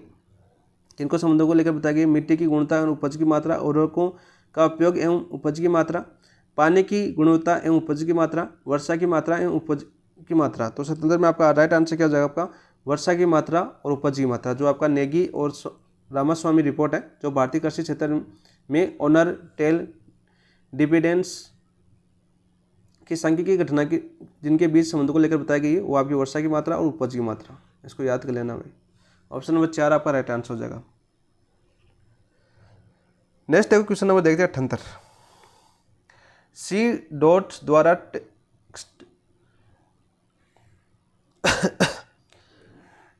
द्वारा टेक्स्ट, इमेज, ऑडियो व वीडियो फाइलों को शेयर करने के लिए सुरक्षित कॉल व चैट प्रदान करने हेतु कौन सा ऐप विकसित किया गया? कौन सा ऐप विकसित किया गया आपका? संचार, समाधान, संवाद या समर्थ। तो 78 में आपका राइट आंसर क्या हो जाएगा? आपका स्वाद। कौन सा ऐप लॉन्च किया गया? आपका स्वाद। ऑप्शन नंबर 3 आपका राइट आंसर हो जाएगा। नेक्स्ट बात करो, देखो क्वेश्चन नंबर 79। नमो ड्रोन दीदी योजना का संबंध सही कथन की पहचान कीजिए। काफ़ी बार रिपीट हो चुका है, इतने एग्जामों में रिपीट हो चुका है काफ़ी बार। इसकी डेट पूछी जा चुकी है आपकी एग्जाम में। नमो ड्रोन दीदी योजना की शुरुआत कब हुई थी आपकी? 23 नवंबर 2023 को ये पूछी जा चुकी है आपकी। देखो, इस पहल का लक्ष्य 20,000 चयनित महिलाओं SHG को कृषि कार्यों के लिए किराए पर सेवा प्रदान करना। ये प्रीवियस ईयर का क्वेश्चन है आपका, ये भी याद कर लेना। प्रीवियस ईयर का क्वेश्चन है आपका, वेरी वेरी इंपॉर्टेंट क्वेश्चन है। और इस बार देखो ये पूछा गया है संबंध में सही कथन। सबसे पहले देखो सही कथन, यानी ये पूरे गलत दे रखे हैं, चारों में से एक सही है। तो यहाँ पे देखो, इस पहल का लक्ष्य 20,000 चयनित महिला SHG को कृषि कार्यों के लिए किराए पर सेवा प्रदान करना। नहीं, गलत हो जाएगा आपका। 20,000 महिलाएं नहीं है। कितनी महिलाएं आपकी बात करें तो 15,000 महिलाएं, 15,000 चयनित महिलाएं।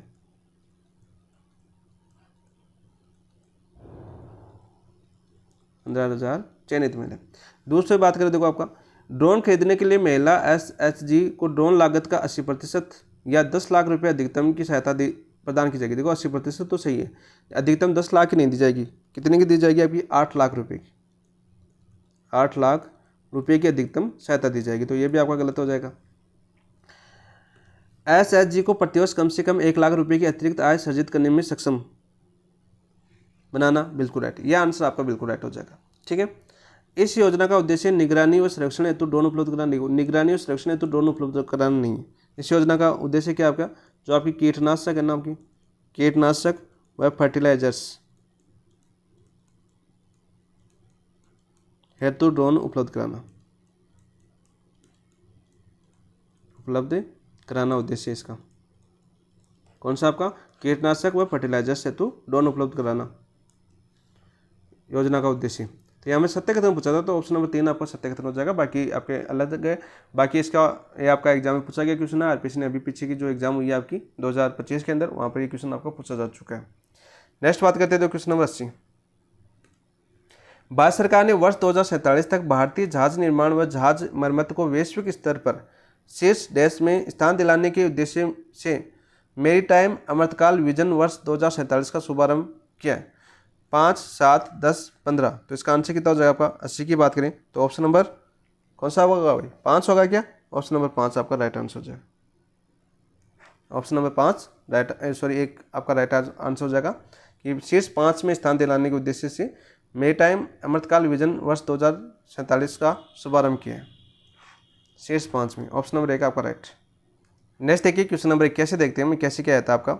81 की बात करूँ मैं तो निम्नलिखित में से किस जगह कृषि विस्तार हेतु क्षेत्रीय विस्तार शिक्षा संस्थान स्थापित नहीं है? कौन सा स्थान है जहाँ पर, कौन सा राज्य ऐसा है जहाँ पर आपका क्षेत्रीय विस्तार शिक्षा संस्थान स्थापित नहीं है? हरियाणा में है आपका, गुजरात में आपका, असम में नहीं, अपने राजपूतानी में नहीं है। तो ऑप्शन नंबर 2 आपका राइट आंसर हो जाएगा। और ऐसा क्वेश्चन आएगा आपके और आप राजस्थान करके आओगे कि राजस्थान में तो होगा, ठीक है। तो ऐसे ध्यान रखा करो भाई, ऐसी चीज़ें राजस्थान में नहीं है, ठीक है। ऑप्शन नंबर 2 आपका राइट आंसर हो जाएगा। नेक्स्ट बात करते हैं क्वेश्चन नंबर 82। देखिए फैक्ट क्वेश्चन आपके सभी। निम्नलिखित में से कौन सा प्रधानमंत्री फसल बीमा योजना के तहत किया गया एक तकनीकी हस्तक्षेप नहीं है? हस्तक्षेप नहीं। तो बात करें देखो आपकी प्रधानमंत्री आपकी फसल बीमा योजना की, इसका शॉर्ट नाम आपका क्या है? आपका PMFBY इंग्लिश में से आएगा। और इसकी शुरुआत कब हुई थी आपकी? 2016 के अंदर, 2016 के अंदर। और यहाँ पे देखो आपका एक क्वेश्चन पूछा गया था आपके सेकंड ग्रेड में, आपके प्रीमियम राशि पूछी गई थी, आपकी प्रीमियम राशि पूछी गई थी, जिसमें आपकी राशि पूछी गई थी आपकी रबी की थी आपकी, जैसे मैं पूरा बता देता हूँ 1.5%। और खरीफ की कितनी थी आपकी? खरीफ की राशि थी आपकी 2%। और आपकी बागवानी की राशि थी, पहले पेपर दिया तो आपने क्वेश्चन देखा होगा, बागवानी की थी 5%, ठीक है। लेकिन अब एक स्तर ऊपर उठ चुकी है आरपीसी, तो एक आगे का क्वेश्चन पूछा है कि कौन सा नहीं है? तो येस टैंक है आपका, ठीक है, येस टैंक आपका है, वीडर्स भी आपका है, क्रोपिक भी आपका है, लेकिन एग्री श्योर नहीं है। तो ऑप्शन नंबर 3 आपका राइट आंसर हो जाएगा। कौन सा हो जाएगा आपका? ऑप्शन नंबर 3 आपका राइट आंसर हो जाएगा।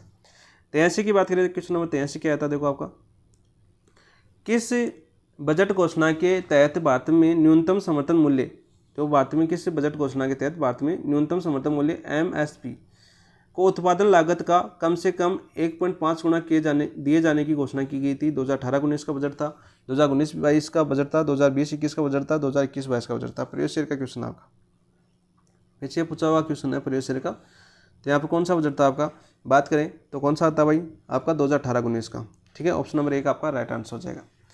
नेक्स्ट बात करते हैं क्वेश्चन नंबर 84 की। देखो, केंद्र सरकार द्वारा फसल विविधीकरण को बढ़ावा देने के लिए कुछ विशेष फसलों के लिए MSP को उत्पादन लागत की तुलना में बढ़ा दिया गया। निम्नलिखित में से कौन सा युग्म इस संदर्भ में असम्मिलित है? क्या पूछा हमें? असम्मिलित पूछा है इस संदर्भ के अंदर। मैसूर 89% बढ़ा दी गया उत्पादन लागत, बिल्कुल राइट। अरहर का 59% अधिक बढ़ाया गया, बिल्कुल राइट। बाजरा का 92% नहीं बढ़ाया गया, कितना बढ़ाया गया आपका? 77%। कितना आपका? 77%, ठीक है। तो असंगत कौन सा जगह, असम्मिलित कौन सा जगह? Option number 3। रेपसीड आपका, रेपसीड किसको बोलते हैं? आपके सरसों को। किसको बोलते हैं? आपके सरसों को। सरसों या रेपसीड अनुसंधान केंद्र कहाँ पर आपकी? राजस्थान की बात करें तो सेवर भरतपुर के अंदर, सेवर भरतपुर के अंदर। और बाजरा अनुसंधान केंद्र कहाँ पर खोला जा रहा है आपका? राजस्थान के अंदर बात करें तो आपके बाड़मेर के अंदर, प्रस्तावित आपके बाड़मेर के अंदर, अभी बना नहीं है, ठीक है। ऐसे याद होना चाहिए आपको, वैसे बताया गया आपको सभी, हमने राजस्थान की ज्योग्राफी अच्छे से की है। तो ऑप्शन नंबर 3 आपका राइट आंसर हो जाएगा। नेक्स्ट क्वेश्चन नंबर 85 की बात करूँ मैं। वित्तीय वर्ष 23 में सेवा क्षेत्र, 23 का मतलब क्या आपका? 2023 सेवा क्षेत्र के प्रदर्शन के संबंध में कितनों पर विचार कीजिए। तो करते हैं विचार, कौन सा कथन सही है आपका, कौन सा नहीं है आपका? कर्नाटक महाराष्ट्र मिलकर सभी राज्यों के कुल सेवा क्षेत्र का GSVA का 1/4 से अधिक योगदान देते हैं, बिल्कुल राइट। 1/4 से अधिक योगदान कौन कौन से राज्य दे रहे हैं आपके? कर्नाटक और महाराष्ट्र मिलकर, ठीक है। 19 राज्यों का एक समूह सामूहिक रूप से सभी राज्यों के कुल सेवा क्षेत्र की GSVA का आधे से अधिक योगदान देता नहीं। कितना योगदान देता है? आधे से अधिक नहीं देता, कितना? 1/4। ये भी कितना योगदान देता है आपके? 1/4 योगदान देते हैं, ठीक है। तो ये गलत हो जाएगा। कौन सा अप्रोच सही है आपका? केवल आपका ए सही है, तो ऑप्शन नंबर 3 आपका राइट आंसर हो जाएगा, ठीक है। और राजस्थान की बात करें तो स्थान कौन सा आपका? राजस्थान की यहाँ पर बात करें तो आपकी ऑप्शन नंबर 1 आपका राइट आंसर हो जाएगा। और राजस्थान की बात करें तो राजस्थान का स्थान कौन सा आपका? 9वां। योगदान में राजस्थान का स्थान कौन सा आपका? 9वां, ठीक है, याद कर लेना, इंपॉर्टेंट। नेक्स्ट बात करते हैं क्वेश्चन नंबर 86। अंतर्राष्ट्रीय बाजारों में ब्रांडिंग व विपणन पहलों की सुविधाजनक बनाकर वैश्विक रूप से खाद्य प्रसंस्करण नेतृत्वकर्ताओं को तैयार करने हेतु वर्ष 2021 में कौन सी योजना लाई गई? कौन सी योजना लाई गई भाई? PMFME, PLI, SFPI, PMKYC, KSY total. तो आंसर क्या हो जाएगा आपका 86 का बात करें तो 86 का आपका राइट आंसर हो जाएगा option number 2 PLI SFPI। Option number 2 आपका राइट आंसर हो जाएगा। वर्ष 2021 में ये योजना लाई गई थी आपकी, ठीक है। वहाँ पर देखो आपका PMKSY की बात करें तो प्रधानमंत्री किसान संपदा योजना, इसका पूरा नाम क्या आपका? प्रधानमंत्री, पूछा गया क्वेश्चन है इसलिए बता रहा हूँ आपको, किसान संपदा योजना। संपदा योजना कब आई थी ये आपकी? 2017 में। इसका देखो 2016 के अंदर आई गई थी ये योजना। कौन सी में? देखो 2016 में आई थी। 2016 में किस नाम से आई थी आपकी? Umbrella scheme. अम्ब्रेला स्कीम के नाम से आई थी, ठीक है। और 2017 में इसका नाम क्या कर दिया गया? नाम परिवर्तन, प्रधानमंत्री किसान संपदा योजना कर दिया गया, ठीक है। और यहाँ पर देखो आपकी PMFME योजना है आपकी, ये भी इंपॉर्टेंट योजना है। ये कौन सी है आपकी?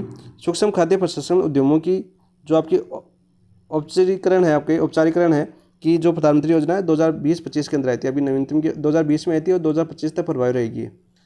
कौन सी? 2020 तक आई थी और 2025 तक प्रभावी रहती है आपकी PMFME। फुल नाम की बात करें देखिए हम हिंदी के मान नाम क्या है आपका इसका? देखो P का मतलब प्रधानमंत्री हो गया, PM का मतलब क्या हो गया आपका? प्रधानमंत्री सूक्ष्म खाद्य प्रसंस्करण उद्यमों में औपचारिकरण की योजना, याद कर लेना, ठीक है। सभी पूछे जा चुके हैं आपकी, तीनों क्वेश्चन आपके पूछे जा चुके हैं, तीनों की मैंने बता दी और इसका आंसर हो जाएगा आपका ऑप्शन नंबर 2। नेक्स्ट बात करते हैं क्वेश्चन नंबर 87।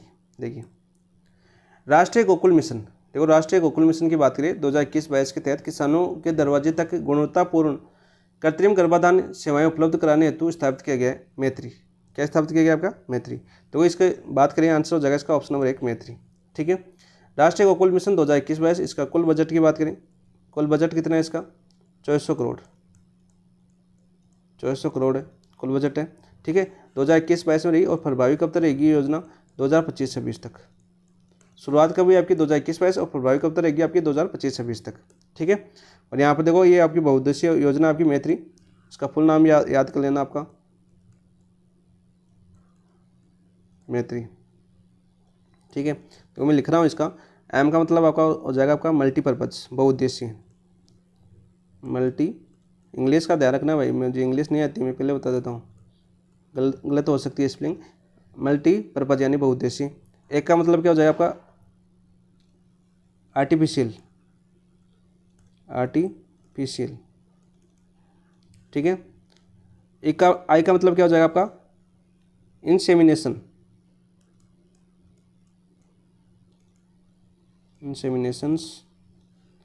और T का मतलब क्या हो जाएगा? टेक्नीशियस, ठीक है। इन और गाँवों के अंदर चल रही है तो रूरल इंडिया, ये नाम होगा इसका पूरा। और ये नाम पूछा जा सकता है आपके एग्जाम के लिए, इंपॉर्टेंट है भाई, याद कर लेना, ठीक है। ग्रामीण भारत में बहुउद्देशीय कृत्रिम गर्भाधान तकनीकी सेन योजना, ठीक है। ये आपकी ये आ गई आपकी कृत्रिम गर्भाधान सेवाएं, ठीक है। इसका मतलब ये आपका पूरा नाम याद कर लेना, हिंदी में भी इसका नाम देख लेना क्या है आपका? मल्टीपल बहुउद्देशीय, ठीक है। आर्टिफिशियल यानी आर्टिफिशियल का मतलब क्या हो गया भाई?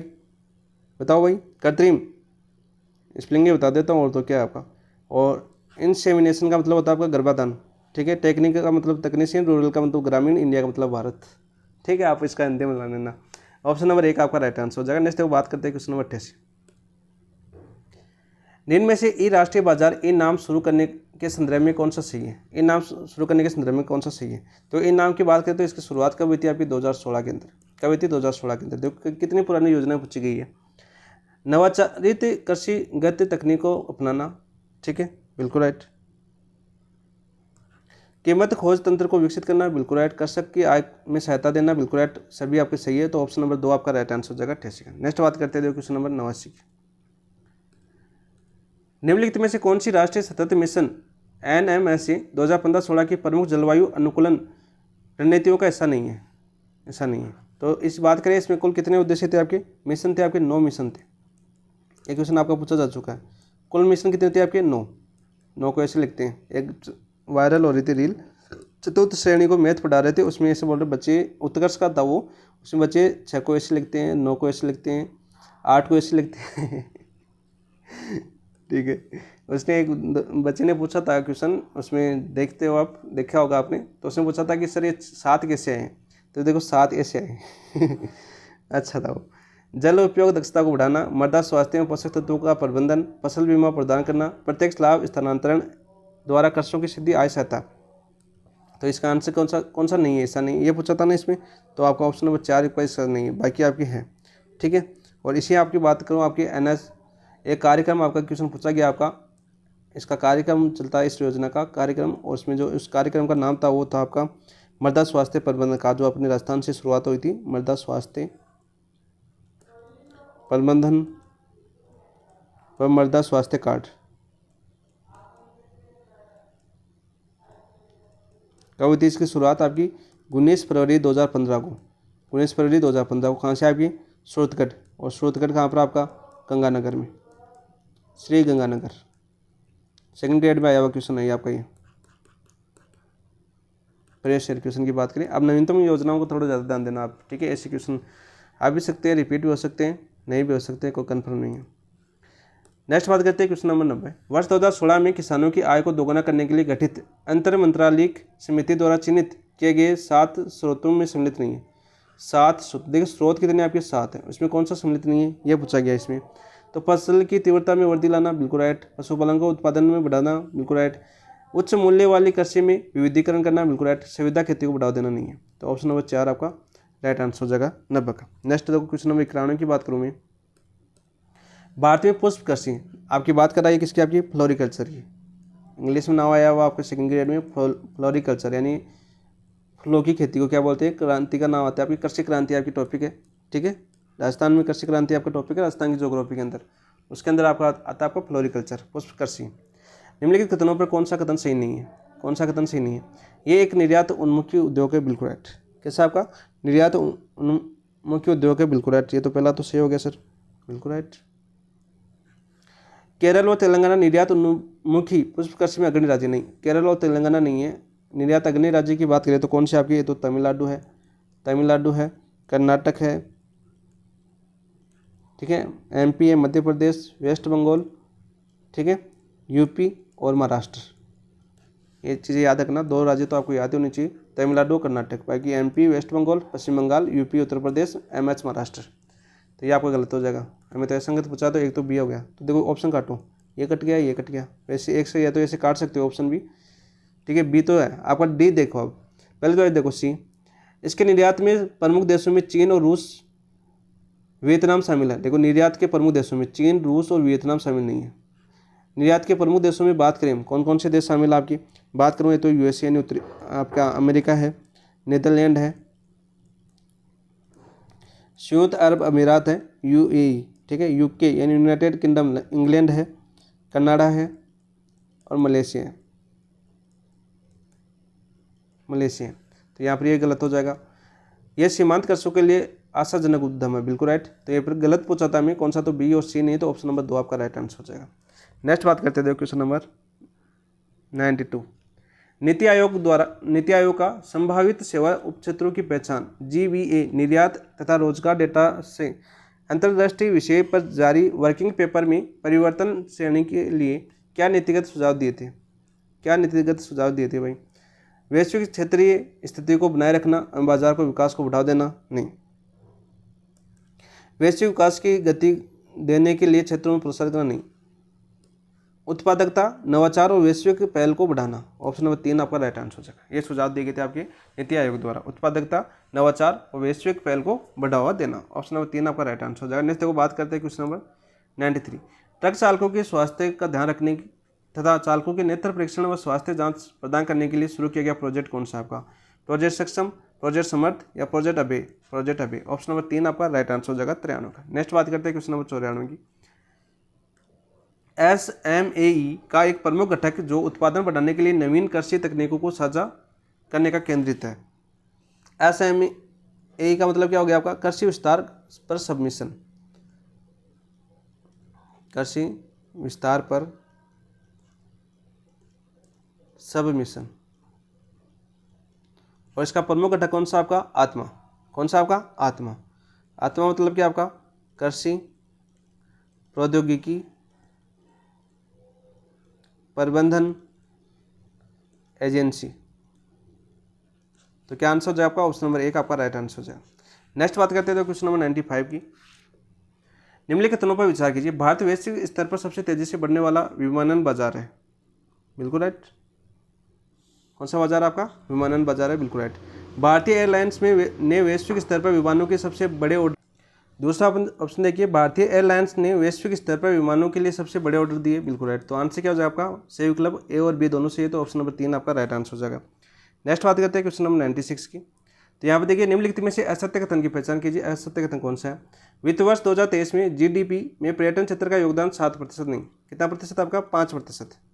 कहाँ पूछ गया, 5%। पहला आपका आंसर हो जाएगा सत्य, बाकी ऑप्शन देख लीजिए। 2023 में अंतर्राष्ट्रीय पर्यटन आगमन ITA ने में भारत के ITA का हिस्सा 1.45% है, बिल्कुल राइट।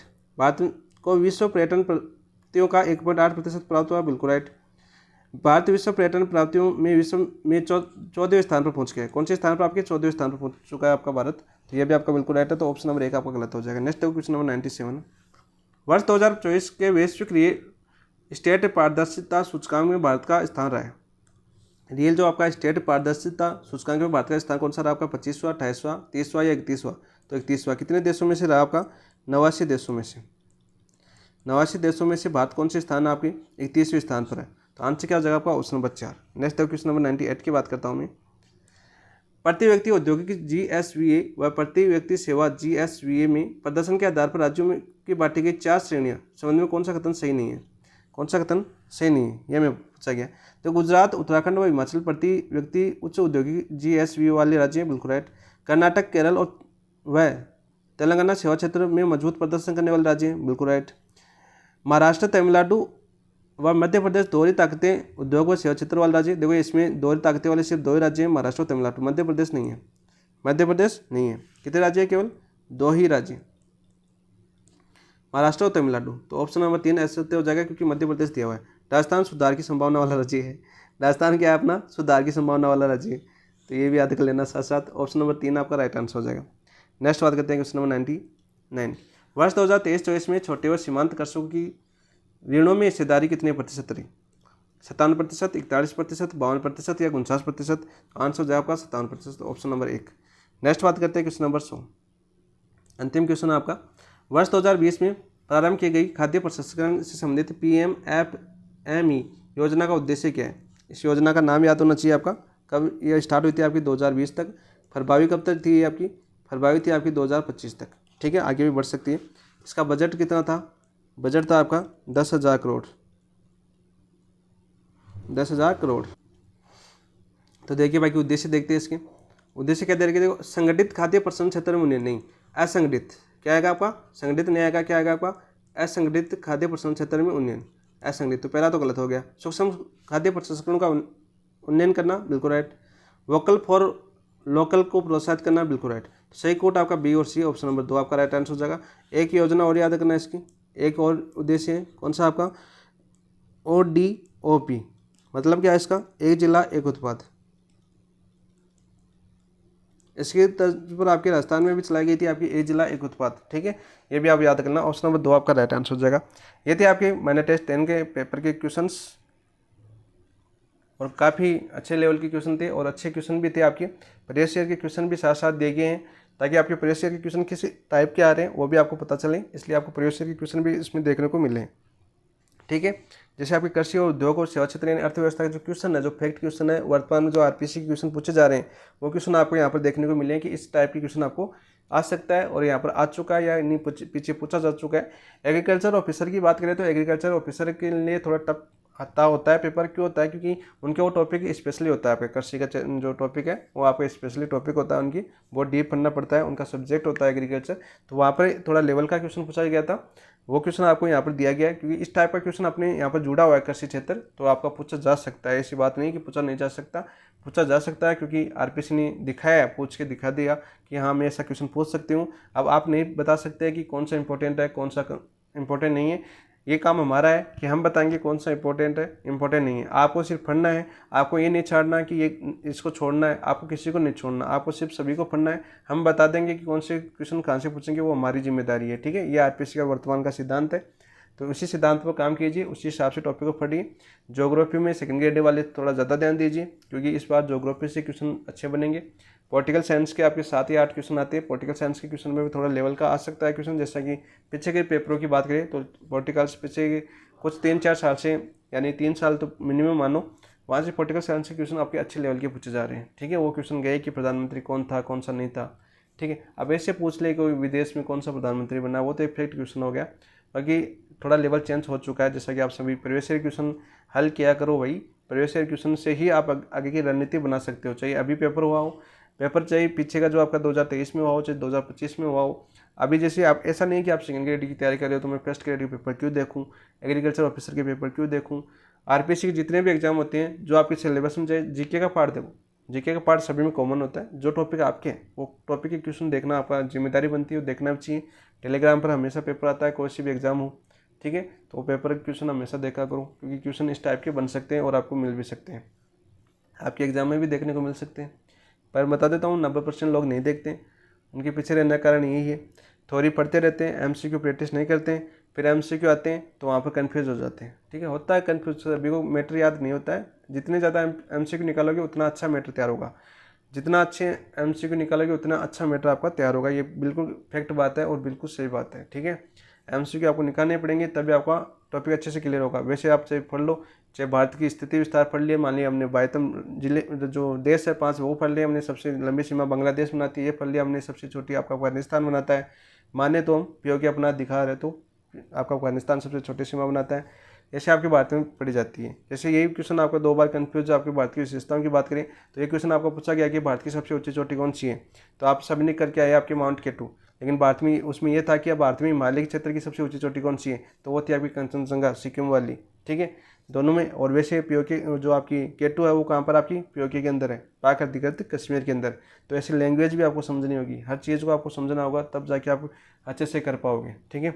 और नए जैसे आपकी अभी राष्ट्रपति ने आपके अनुच्छेद 143 का उपयोग किया है, ठीक है, जो पीछे 2 महीने पहले उपयोग किया था ना, तो उस पर भी आपके क्वेश्चन बनने की संभावना है आपके सेकंड ग्रेड में, क्योंकि आपके राष्ट्रपति स्पेशल टॉपिक दे रखा है। तो ऐसे क्वेश्चन, चर्चा के क्वेश्चन भी आपको याद होने चाहिए और देखने चाहिए, ठीक है दोस्तों। तो पॉलिटिकल साइंस से ऐसे जुड़ना चाहिए। और पॉलिटिकल साइंस के क्वेश्चन ज़्यादातर वो क्वेश्चन, जैसे पॉलिटिकल साइंस का पेपर हुआ था ना, उसमें तो ज़्यादातर चर्चा के क्वेश्चन नहीं थे पूरे, जो नवीनतम क्वेश्चन थे ना पूरे वही क्वेश्चन थे, इसलिए टीचरों को समझ में नहीं आया कि कौन सा क्वेश्चन था, ठीक है। कि बाद में पता चलता है कि ये क्वेश्चन यहाँ से पूछा गया, तो टीचरों की कोई गलती नहीं होती है इसमें, क्योंकि वो तो उसी के आधार पर पढ़ाएंगे आपको। अब आरपीएस से आगे की क्वेश्चन पूछ लेंगे, उनको कैसे पता चलेगा कि वो क्वेश्चन पूछा जा सकता है, ठीक है। वो तो आगे के अब आप पढ़ाएंगे तो अब उन चीज़ों का वो जोड़ देंगे उस चीज़ के अंदर, तो अब मान लीजिए अब आगे क्वेश्चन आप उस टाइप के आ जाएंगे, ठीक। बाकी क्वेश्चन आपको सभी को पढ़ना होगा और बुक भी पढ़नी होगी, साथ नोट्स। और शॉर्ट नोट्स के लिए टेलीग्राम पर उधर उधर मत भागा करो भाई, रियल भागता है, कुछ नहीं होता है उन चीज़ों से। खुद के नोट्स बनाए तो ठीक है, वरना खुद के नोट्स पढ़ोगे ना, लास्ट में वो शॉर्ट नोट्स होते हैं। चाहे कितने भी नोट्स हो, चाहे 2 कॉपी भरी है ना, वो भी आप 15-20 मिनट में कवर कर दोगे एक कॉपी को। यदि खुद के पढ़े हुए नोट्स है, खुद के नोट्स हैं, तो 15 मिनट, लास्ट 15 या 20 मिनट में एक कॉपी कवर कर सकते हो, खुद के लिखे हुए नोट्स हो तो। ना दूसरों के नोट्स आपको समझ में नहीं आते भाई, दूसरों के नोट्स मत पढ़ा करो, बने बनाए नोट्स मत पढ़ा करो। रियल बात है, इनमें कुछ नहीं होने वाला। चाहे कितने भी इंटेलिजेंट हो, क्वेश्चन चाहे आप किसी के नोट्स पढ़ लो, कोई फ़ायदा नहीं है। रियल बात है ये, तो आप सभी जानते हैं। सेल्फ स्टडी वाला ज़्यादा बंदा अच्छे से समझता है इन चीज़ों को, और सेल्फ स्टडी में थोड़ा आप भी ध्यान दीजिए भाई।